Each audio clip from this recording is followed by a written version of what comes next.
진보와 빈곤 헨리 조지 즈음. 산업 불황의 원인과 빈부격차에 대한 탐구와 해결책.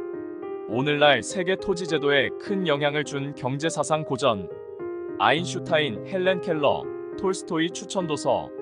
사회가 계속 진보함에도 불구하고 노동자들이 계속 가난한 것은 지주들의 불로소득 때문이며, 따라서 정부가 지대를 직접 징수하여 단일 세제인 토지가치세를 시행해야 한다. 책 진보와 빈곤은 1897년 미국에서 발간되었으며 저자는 헨리 조지입니다. 100년도 훌쩍 지나 그것도 대한민국과 비교도 되지 않을 만큼 커다란 땅덩어리를 보유하고 있는 미국의 토지와 토지 정책에 관한 견해가 지금에 와서 왜 중요할까요? 10년 동안의 정규 교육에서는 가르쳐주지 않는 사실을 진보와 빈곤에서 찾아보려고 합니다. 나는 현행 정치경제학에서 생산력이 증가하는데도 불구하고 임금은 최저생계 수준으로 내려가는 이유에 대하여 내놓는 설명을 먼저 검토했다. 이 검토 결과 현행 임금 이론이 오해의 바탕을 두고 있다는 것이 밝혀졌다. 사실을 말해보자면 임금은 대가를 지불받는 노동에 의해서 생산되는 것이므로, 다른 조건들이 같다면 노동자의 숫자가 증가할수록 임금은 높아져야 마땅하다.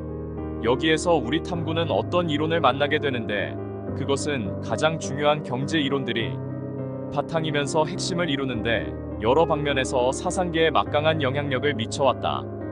그것은 인구의 증가가 식량의 증기보다 더 빨리 이루어진다는 멜서스 이론이다.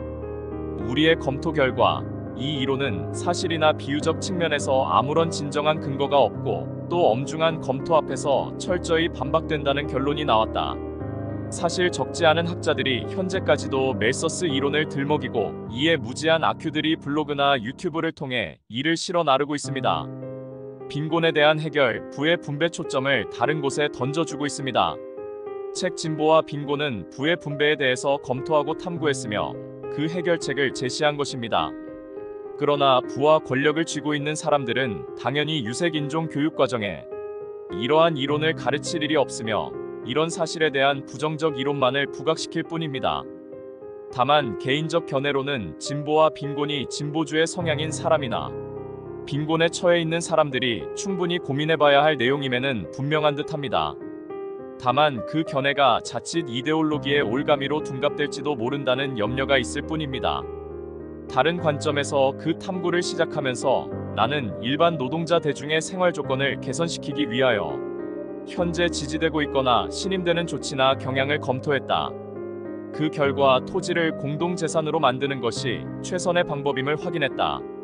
그것 이외에 다른 방법들은 빈곤을 항구적으로 제거하지도 못하고 임금을 기하 수준으로 떨어뜨리는 경향을 제거하지도 못하는 것으로 확인되었다. 18세기 사람들은 환생하면 19세기를 어떻게 바라볼까요? 이 놀라운 시대의 초입에서 노동력을 덜어주는 발명품이 인간의 노고를 한결 가볍게 덜어주고 노동자의 노동 조건을 개선시키는 것은 당연한 일이며, 또 사람들은 앞으로 그렇게 되리라고 기대했다. 다시 말해, 부를 생산하는 능력이 크게 증가되어 심각한 가난을 완전히 물리쳐서 가난은 이제 과거의 유물이 되고 말 것이라고 기대했던 것이다. 1800년대 미국 사람들은 1700년대 미국 사람들처럼 가난하지 않을 것이라는 희망을 안고 살았습니다. 물론 부유층과 권력자에겐 18세기나 19세기나 커다란 차이는 없었을 것입니다. 소수의 신흥 부자와 권력자가 합류하였겠지만 대다수의 하류층 시민들은 여전히 가난에서 벗어나지 못하고 있었습니다. 당연히 현재 대한민국과 크게 다르지 않습니다. 19세기에는 상상할 수 없을 만큼 과학과 기술이 진보한 21세기 미국에만 해도 길거리 노숙자가 60만 명이 넘습니다. 진보가 가난을 해결하지 못하고 있습니다. 사람들은 사라져가는 석양의 희미한 빛의 뒤쪽을 쳐다보는 것이 아니라 새벽의 영광이 온 하늘을 아름답게 장식하며 다가오는 것을 바라보게 되었다. 그런 경이로운 사회 발전은 벌어지지 않았다. 그러나 이런 희망과는 아주 다르게 실망에 뒤이어 또 다른 실망이 찾아왔다. 발견에 뒤이은 발견, 발명에 뒤이은 발명은 휴식을 간절히 필요로 하는 사람들의 노동을 덜어주지도 않았고, 가난한 사람들에게 풍요를 가져다 주지도 않았다. 하지만 실패의 원인으로 지목할 수 있는 것들이 너무나 많았기에 우리의 시대에 이르러서도 그 새로운 믿음은 결코 줄어들거나 사라지지 않았다. 우리는 극복해야 할 어려움이 있다는 것을 인정하면서도 시대의 흐름은 그런 어려움을 극복하는 쪽으로 가고 있다고 믿었다. 그러나 이제 우리는 도저히 착각할 수 없는 엄연한 사실들과 충돌하고 있다. 문명 세계의 모든 지역들에서 산업 불황에 대한 불평이 터져나오고 있다. 노동은 비자발적 실업을 겪고 있고 자본은 축적된 채로 낭비되며 기업가들은 재정적 어려움을 겪고 있고 노동자 계급은 가난, 고통, 불안을 호소하고 있다. 많은 사람들에게 어려운 시절이라는 말을 생각나게 하는 무겁게 짓눌려오는 고통, 신경을 날카롭게 하고 분노를 부채질하는 고민 등이 오늘날의 세상을 괴롭히고 있다. 이러한 심각한 사태가 각 나라의 내부 상황, 정치제도, 재무회계제도, 인구밀도, 사회조직 등과 무관하게 많은 사회들에서 공통적으로 발견된다. 이상합니다. 21세기 대한민국 경제학자가 쓴 글이라 해고 무방할 정도로 과거나 현재나 크게 달라진 건 없는 듯합니다. 어떤 사람들은 전보다 더 좋고 또 손쉬운 생활을 하게 되지만 다른 사람들은 아예 생활비를 벌어들이기가 어려운 상황에 직면한다. 기차와 함께 불황자가 생겨나고 고급주택, 물품이 풍부한 창고, 장엄한 교회 등이 마찬가지로 물질적 진보가 되지만 진보가 있는 곳에 빈곤이 있다. 사회적 물질적 진보를 가져오는 여러 조건들 속으로 발전해감에 따라 그 사회에는 가난과 그 부작용이 등장한다. 이것은 다음의 사실을 증명한다. 사회가 어떤 일정한 발전 단계에 도달하면서 생겨나는 사회적 어려움들은 그 사회의 국지적 환경에서 비롯되는 것이 아니라 물질적 진보 그 자체에서 생겨나는 것이다. 우리로서는 인정하기 불쾌한 사실이지만 19세기의 특징인 엄청난 생산력 증가는 가난을 근절하거나 노동자들의 부담을 덜어주지 않는다. 오히려 부자와 가난한 자의 빈부 차이를 더욱 심화시키고 생존을 위한 발버둥을 더욱 힘든 것으로 만들고 있다. 부가 크게 증가되고 평균적인 안락, 여가, 개선 등의 평균 수준이 높아진 것은 사실이다. 그러나 이러한 혜택은 전반적인 것이 아니다. 가장 낮은 계급의 사람들은 그런 혜택을 누리지 못한다. 과학과 기술의 발전이 절대 빈부 차이를 줄어들게 만들지는 못할 거란 사실입니다.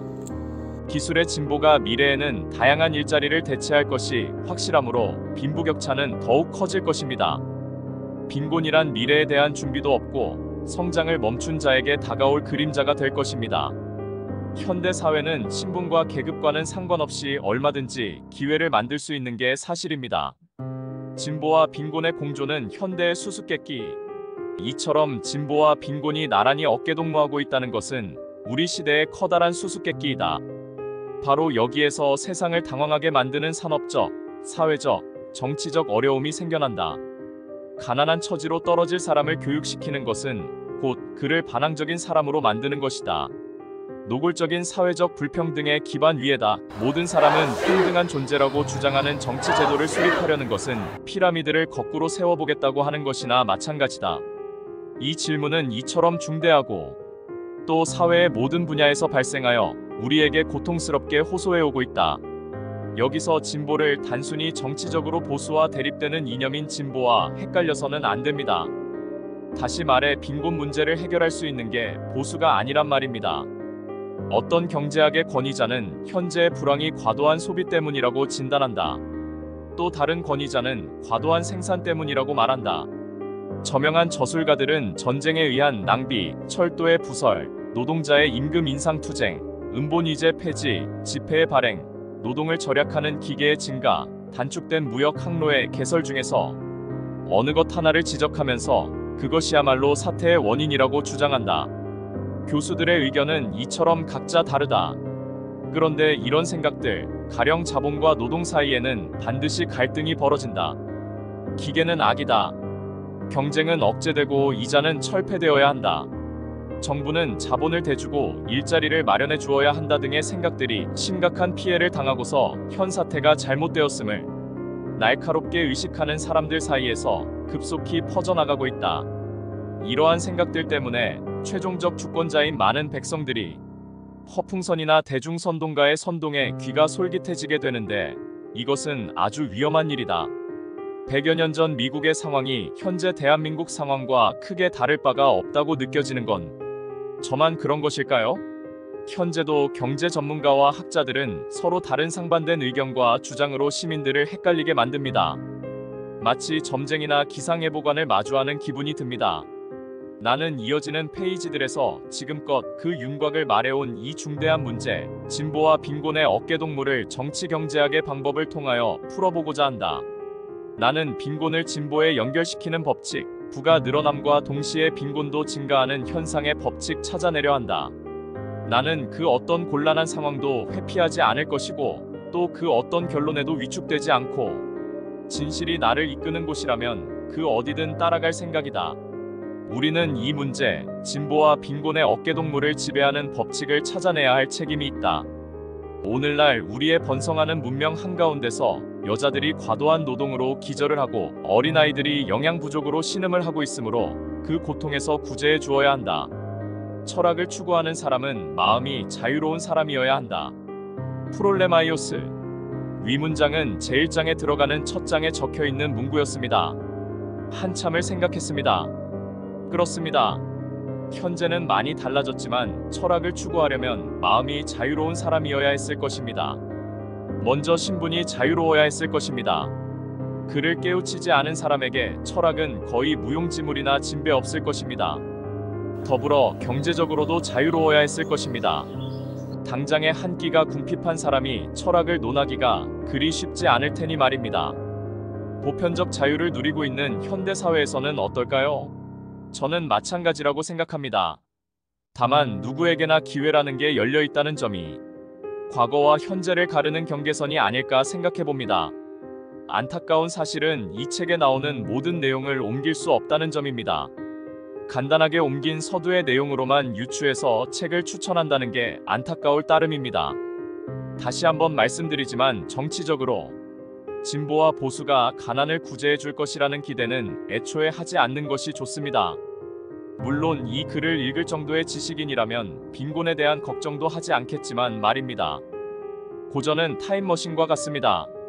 간혹 미래에 대한 예언을 남겨놓는 경우도 있으니 말입니다. 지금까지 캔디맨의 고전 여행이었습니다. 그럼 다음 고전 여행에서 인사드리겠습니다. 감사합니다.